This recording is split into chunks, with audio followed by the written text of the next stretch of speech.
What is up mga kabuhok? My name is Balbon and welcome back sa ating Facebook, YouTube, Instagram, TikTok or kung saan man ako nakikita. Magandang araw po sa inyo.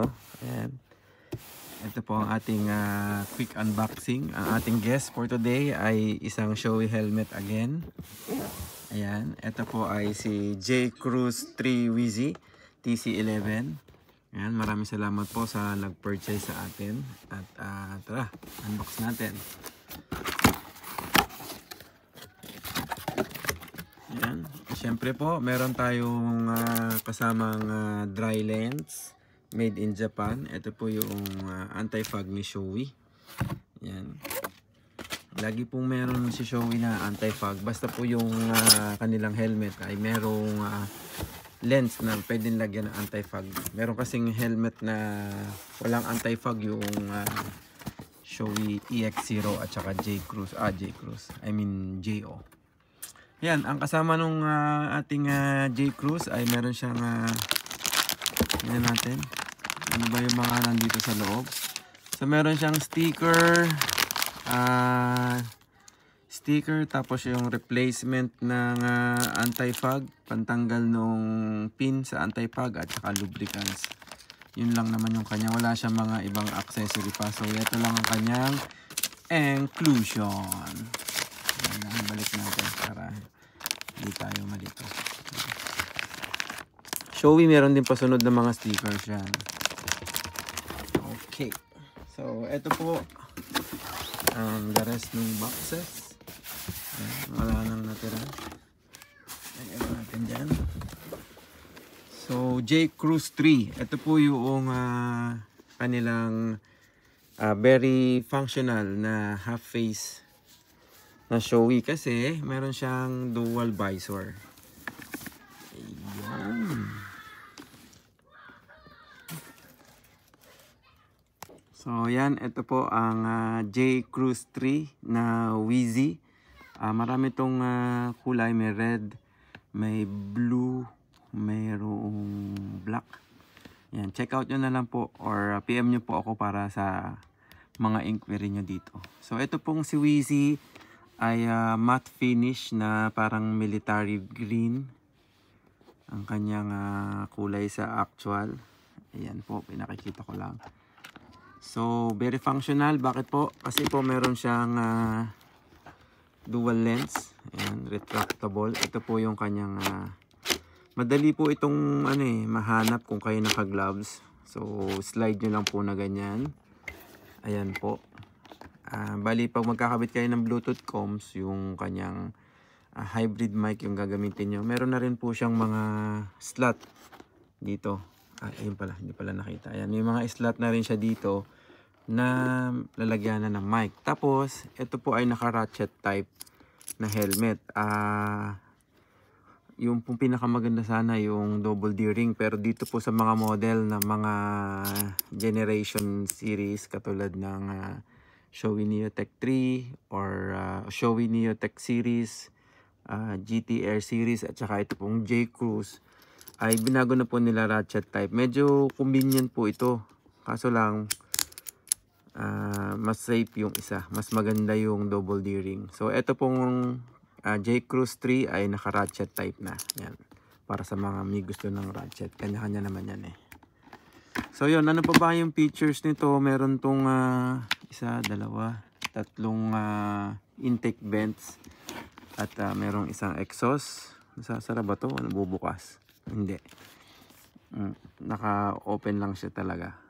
Okay. And then, isa pang features nito, ito pong mga series na to na nabanggit ko kanina, lahat po yan may mga nag-umpisa po na mag-collaborate si Sina kay Shoei. So meron mga designated or may mga talagang dedicated na model ng Sina na pwede mo ilagay dito sa helmet na to at napaka-seamless. Katulad po nitong eto po, kung makikita nyo tong part na to na nakaumbok, cover lang po yan. Meron po dyan na nabibili na Sina, siya yung isasalpak dito, tatanggalin yung cover tapos isasalpak nyo yung Sina Bluetooth communication. So pag tiningnan nyo, napaka-seamless siya, napaka-simple lang, hindi siya ganun ka distracted, sorry. Destructive.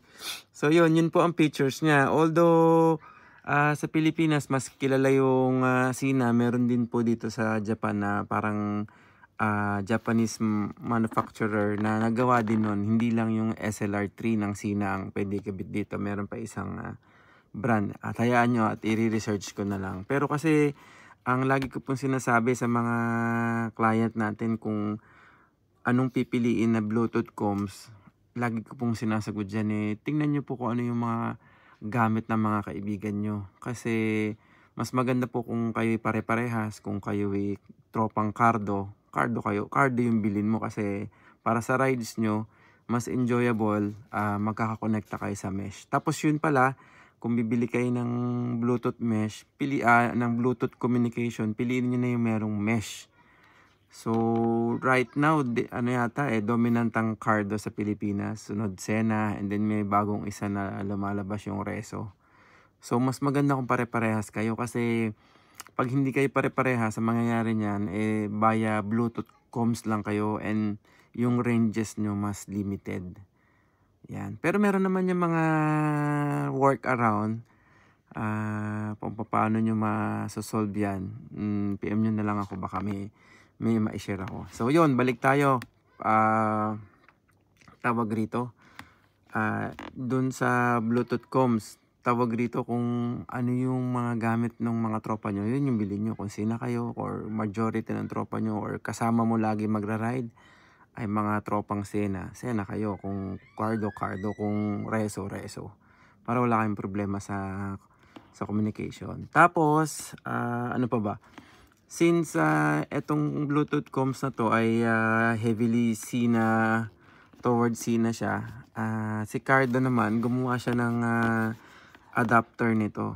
Ayan, nandun sa huling video ko sa Neotech 3. Pinakita ko doon na meron ginawa si Cardo na adapter para dito. So, instead na Sina yung kakabit nyo, tatanggalin nyo tong cover, kakabitan nyo ng Cardo, dun nyo na ilalagay yung mismong Bluetooth comms nyo. Instead na padikit. Kasi syempre pag padikit medyo hindi siya oriented or wala siya sa tamang lugar. Minsan yung iba nandito sa likod. So, nagawa si Cardo ng adapter para dito. So, yun. Ano pa ba? Wala na akong masabi. Yan. So, napakaganda po din ito na Shoei na half face. Para sa mga mahilig sa half face, ingat lang kayo. At pwede naman yung half face kasi dito sa Japan, mostly mga nagmumotor, puro mga naka-half face. Kasi merong silang ini-impose na speed limit. So, kung merong speed limit or mindful kayo sa speed nyo, okay lang mag-half face. Pero kung kayo yung tipong hataw-hataw, ay good luck. Wag naman po sana. Yun, maraming salamat po sa inyong lahat. At kung meron po kayong katanungan, mag-PM lang po kayo sa akin sa Helmet ni Balbon. Ride safe. Peace out.